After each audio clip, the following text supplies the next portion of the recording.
রাজধানীর উত্তরার মাইলস্টোন স্কুলে বিমান বিধ্বস্তের ঘটনায় মারা গেল আরও 2 শিশু। সকালে 10 বছর বয়সী আয়মান এবং দুপুরে 13 বছর বয়সী মাকিনের মৃত্যু হয়। এই ঘটনায় এখন পর্যন্ত 33 জন প্রাণ হারিয়েছে। এদিকে বার্ন ইনস্টিটিউটে ভর্তি 40 জনের মধ্যে 5 জনের অবস্থা আশঙ্কাজনক বলে জানিয়েছেন প্রতিষ্ঠানটির পরিচালক। এছাড়া সুস্থ 15 জনকে কাল থেকে ছাড়পত্র দেওয়ার প্রক্রিয়া শুরু হবে বলেও জানিয়েছে হাসপাতাল কর্তৃপক্ষ।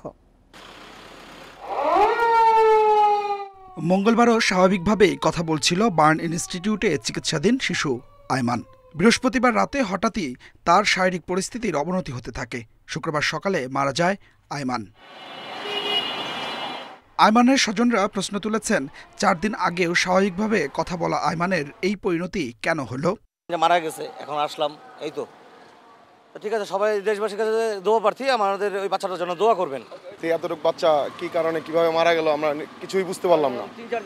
3-4 দিন সাক্ষাৎকার দিয়ে সেই বাচ্চা আজকে কিভাবে মারা যায়। প্রশ্নের উত্তর দিয়েছেন বার্ন ইনস্টিটিউটের পরিচালক। প্রথম দিন একেবারে স্বাভাবিক মানুষের মতো কথা বলে এবং এই জায়গাটাতে আমরা যারা বাচ্চার বাবা মা বা গার্ডিয়ান থাকে তাদের কাছে সবসময় এই প্রশ্নের সম্মুখীন হয়ে থাকি। কিন্তু বাস্তবতা হচ্ছে 24 আওয়ার্সের পর থেকে ডিটোরিয়েশনটা শুরু হয় এবং 4th day 5th day onward এই বাচ্চাগুলো বা অগ্নিদগ্ধ যে কোনো রোগী খারাপ হতে থাকে। দুপুরে মারা যায় মাকিন নামে 13 বছর বয়সী আরেক শিশু। হাসপাতালের পরিচালক জানিয়েছেন, বাকিদের মধ্যে অনেকের অবস্থায় উন্নতির দিকে। ভালো পেশেন্টগুলোকে আমরা আগামীকাল থেকে রিলিজ দেওয়া শুরু করব। ইতিমধ্যে আজকে আমরা সকালে যে বসেছিলাম অন্তত 15 জনকে রিলিজ দেওয়ার মতো অবস্থানে আসছে, কিন্তু আমরা এটাকে পর্যায়ক্রমিকভাবে দিব। কালকে কিছু দিব, পরশু কিছু দিব এবং তারপরের দিন কিছু দেব। অন্তত 15 জন আমাদের লিস্টে এখন আছে যারা বাড়ি যাবার মতো সুস্থতার পর্যায়ে চলে আসছে। এদিকে স্বাস্থ্যসেবা বিভাগের সচিব জানিয়েছেন, সিঙ্গাপুর ও চীনের চিকিৎসক দল বাংলাদেশের চিকিৎসকদের সঙ্গে কাজ করছেন। সিঙ্গাপুরের 9 জন, তারা ডক্টর সহ নার্সিং স্টাফ রয়েছেন, ওনারা 9 জন, আর 5 জন চাইনিজ টিমের সদস্য আসছেন। তারা আসলে আমাদের রোগী সম্পর্কিত যে ব্রিফিং সেটা নিয়েছেন এবং আমাদের চিকিৎসকদের সাথে তারা পরামর্শ করছেন। অন্যদিকে মাইলস্টোন স্কুল অ্যান্ড কলেজের শিক্ষার্থী উমায়ের নূর আশফিক, বোরহানুদ্দিন বাপ্পি ও মাহিদ হাসান আরিয়ানের সমাধিতে শ্রদ্ধা জানিয়েছেন বাংলাদেশ বিমান বাহিনী প্রধান air chief marshal Hasan Mahmud Khan. পরে আরও একটি নিহতের পরিবারের কাছে ছুটে যান বিমান বাহিনী প্রধান। Adilur Rahman, independent news, Dhaka. বিমান দুর্ঘটনায় নিহত ফ্লাইট লেফটেন্যান্ট তৌকির ইসলামের মৃত্যুতে তার পরিবারের প্রতি সমবেদনা জানিয়েছে বিএনপি। বিকেলে ঢাকা সেনানিবাসে তৌকিরের বাসায় যান মির্জা ফখরুল ইসলাম আলমগীরের নেতৃত্বে বিএনপির একটি প্রতিনিধি দল। এ সময় প্রতিনিধি দল তার পরিবারের সদস্যদের সঙ্গে সাক্ষাৎ করেন। তাদের প্রতি সাবেক প্রধানমন্ত্রী ও বিএনপি চেয়ারপারসন বেগম খালেদা জিয়া এবং দলের ভারপ্রাপ্ত চেয়ারম্যান তারেক রহমানের সহমর্মিতার বার্তা পৌঁছে দেন। এ সময় উপস্থিত ছিলেন শহীদ তৌকিরের স্ত্রী আকসা আহমেদ নিঝুম সহ পরিবারের অন্যান্য সদস্যরা। এদিকে বিএনপি মহাসচিবের সাথে উপস্থিত ছিলেন দলের ভাইস চেয়ারম্যান ও সাবেক বিমান বাহিনী প্রধান অবসরপ্রাপ্ত air vice marshal Altaf Hossain Chowdhury, সাবেক সেনা কর্মকর্তা অবসরপ্রাপ্ত মেজর জেনারেল ফজলে ইলাহি আকবর সহ আরও অনেকেই। রাজধানী মোহাম্মদপুরে আলোচিত ছিনতাইয়ের ঘটনায় 3 জনকে গ্রেপ্তার করেছে পুলিশ এবং ভুক্তভোগীর সঙ্গে অসদাচরণের অভিযোগের 4 পুলিশ সদস্যকে প্রত্যাহার করা হয়েছে। শুক্রবার মোহাম্মদপুরের বিভিন্ন এলাকায় অভিযান চালিয়ে আসামিদের গ্রেপ্তার করা হয়। এ সময় উদ্ধার করা হয় মোবাইল ফোনটি। এর আগে বৃহস্পতিবার রাত 11টার দিকে মোহাম্মদপুর বেরিবাদ 3 রাস্তা মোড় এলাকায় এই ছিনতাইয়ের ঘটনা ঘটে। নিজের বিরুদ্ধে ওঠা অভিযোগ অস্বীকার করে মোহাম্মদপুর থানার ওসি জানান, ভুক্তভোগীকে সহযোগিতা না করায় 4 পুলিশকে প্রত্যাহার করা হয়েছে। এদিকে অপেশাদার আচরণের অভিযোগে ওসি প্রত্যাহার চেয়ে থানার সামনে মানববন্ধন করে ঐক্যবদ্ধ মোহাম্মদপুর নামের একটি সংগঠন।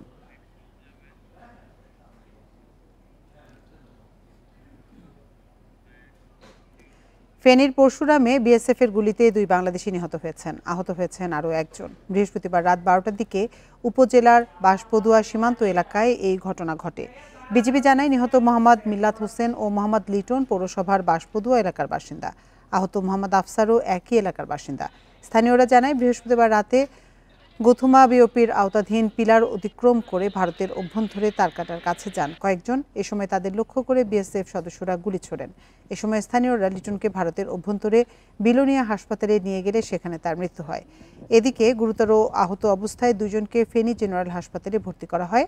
সেখানে চিকিৎসাধীন অবস্থায় মারা যান মিল্লাত। এ বিষয়ে লিখিত প্রতিবাদ জানাবে বিজিবি। এদিকে শেরপুর ও মৌলভীবাজার সীমান্ত দিয়ে আরও ২৬ জনকে পুশিন করেছে বিএসএফ। এর মধ্যে নরিতাবাড়ির নাকুগাঁও সীমান্ত দিয়ে পুশিন করা ২১ জন রোহিঙ্গা। ৩৯ বিজিবির অধিনায়ক লেফটেন্যান্ট কর্নেল মেহেদী হাসান জানান, রাতে বিজিবির টহল দল তাদের আটক করে স্থানীয় সরকারি প্রাথমিক বিদ্যালয়ে রাখেন। আটককৃতদের মধ্যে ১১ শিশু ও ৫ নারী রয়েছে। এদিকে মৌলভীবাজারে বড়লেখা উপজেলার কুমারশাইল সীমান্ত দিয়ে ৫ জনকে পুশিন করেছে বিএসএফ। শুক্রবার সকালে তাদেরকে সীমান্ত এলাকা থেকে আটক করে বিজিবি। আটককৃতরা মুন্সিগঞ্জ, মৌলভীবাজার, নারায়ণগঞ্জ ও রাজশাহী জেলার বাসিন্দা বলে জানা গেছে। পরিচয় নিশ্চিতের পর তাদের বিরুদ্ধে আইনানুগ ব্যবস্থা নেওয়া হবে বলে জানিয়েছে বিজিবি।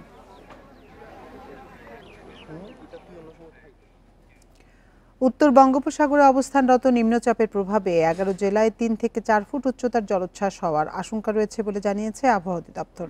সমুদ্র বন্দরগুলোকে ৩ নম্বর স্থানীয় সতর্ক সংকেত দেখিয়ে যেতে বলা হয়েছে। গত বৃহস্পতিবার উত্তর বঙ্গোপসাগরে একটি লঘুচাপের সৃষ্টি হয়। শুক্রবার ভোর ৬টায় পায়রা সমুদ্র বন্দর থেকে ১১০ কিলোমিটার দক্ষিণ পশ্চিমে অবস্থানরত লঘুচাপটি পরিণত হয় নিম্নচাপে। অমাবস্যার প্রভাব থাকায় উপকূলীয় এলাকায় বিশেষ করে সাতক্ষীরা, খুলনা, বরিশাল, পটুয়াখালী, চট্টগ্রাম, কক্সবাজার ও এর আশেপাশে চর ও দ্বীপে ১ থেকে ৩ ফুট উচ্চতার জলোচ্ছ্বাসের আশঙ্কা জানিয়েছে আবহাওয়া অধিদপ্তর। দেশের যে উপকূলীয় এলাকা এবং যে দ্বীপ এবং চরসমূহ রয়েছে, সেসব দ্বীপ এবং চরসমূহে স্বাভাবিক জ্বরে ১ থেকে ৩ ফুট অধিক বায়ুতরিত জলোচ্ছ্বাসের সম্ভাবনা রয়েছে। নিম্নচাপের প্রভাবে বৃষ্টি বাড়তে পারে, যার প্রভাবে অস্থায়ী জলাবদ্ধতা ও পাহাড়ি এলাকায় ভূমিধসের শঙ্কা রয়েছে বলে মনে করেন বিশেষজ্ঞরা। আগামী পরশুদিন থেকে আরও বৃষ্টিপাত বৃদ্ধি পাওয়ার সম্ভাবনা রয়েছে। পাহাড়ি এলাকার পাহাড় ধসের সম্ভাবনা রয়েছে এবং যে সিটি কর্পোরেশন রয়েছে যেমন চট্টগ্রাম, খুলনা, এইসব সিটি কর্পোরেশন এলাকায় অস্থায়ীভাবে জলাবদ্ধতার সৃষ্টি হতে পারে। সমুদ্র বন্দরগুলোকে ৩ নম্বর স্থানীয় সতর্ক সংকেত দেখাতে বলা হয়েছে। পরবর্তী নির্দেশ না দেওয়া পর্যন্ত সব মাছ ধরার নৌকা ও ট্রলারকে নিরাপদে থাকার নির্দেশনা দেওয়া হয়েছে। আফসানা আফরোজ জুই, ইন্ডিপেন্ডেন্ট নিউজ, ঢাকা। যুক্তরাষ্ট্রের পাল্টা শুল্ক কমানোর বিষয়ে ইউএসটিআর এর সঙ্গে বাণিজ্য মন্ত্রণালয়ের ২৯ জুলাই বৈঠক হবে। সরাসরি যুক্তরাষ্ট্রে গিয়ে আলোচনার কথা থাকলেও আপাতত এ বৈঠক হবে অনলাইনে। বাণিজ্য মন্ত্রণালয় সাংবাদিকদের এ তথ্য জানিয়েছে। মঙ্গলবার রাত ৮টা থেকে ১০:৩০ পর্যন্ত মোট ২.৫ ঘণ্টা ব্যাপী এ আলোচনা হবে বলে জানা গেছে। তবে বৈঠকে যেহেতু শুল্ক নিয়ে দরকষাকষি বিষয় রয়েছে, তাই সশরীরে আলোচনার জন্য ইউএসটিআর এর কাছে অনুরোধ জানিয়েছে বাণিজ্য মন্ত্রণালয়। বাংলাদেশের উপর যুক্তরাষ্ট্রের ঘোষিত ৩৫% পাল্টা শুল্ক ১ আগস্ট থেকে কার্যকর হবার কথা। বর্তমানে এ হার ১৫%। নতুন শুল্ক কার্যকর হলে দেশটিতে বাংলাদেশি পণ্যের উপর ২ হার মিলে ৫০% শুল্ক আরোপ হবে।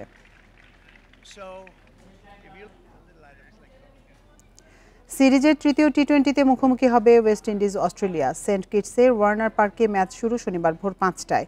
প্রথম ২ ম্যাচ জিতে এগিয়ে আছে অজিরা। দ্বিতীয় টি-20তে ক্যারিয়ারের শেষ আন্তর্জাতিক ম্যাচ খেলেছেন ক্যারিবীয় অলরাউন্ডার আন্দ্রে রাসেল। স্বাগতিকদের একাদশে তাই নিশ্চিতভাবে পরিবর্তন আসছে। এদিকে জস ইংলিশ, ক্যামেরন গ্রিনদের বিপক্ষে চেনা মাঠেও সুবিধা করতে পারছে না উইন্ডিজ। বিশেষ করে মিডল অর্ডারে ধুঁকছে ব্যাটিং, প্রত্যাশা মেটাতে ব্যর্থ বোলাররাও। এই ম্যাচ জিতলেই সিরিজ নিশ্চিত হয়ে যাবে অস্ট্রেলিয়ার।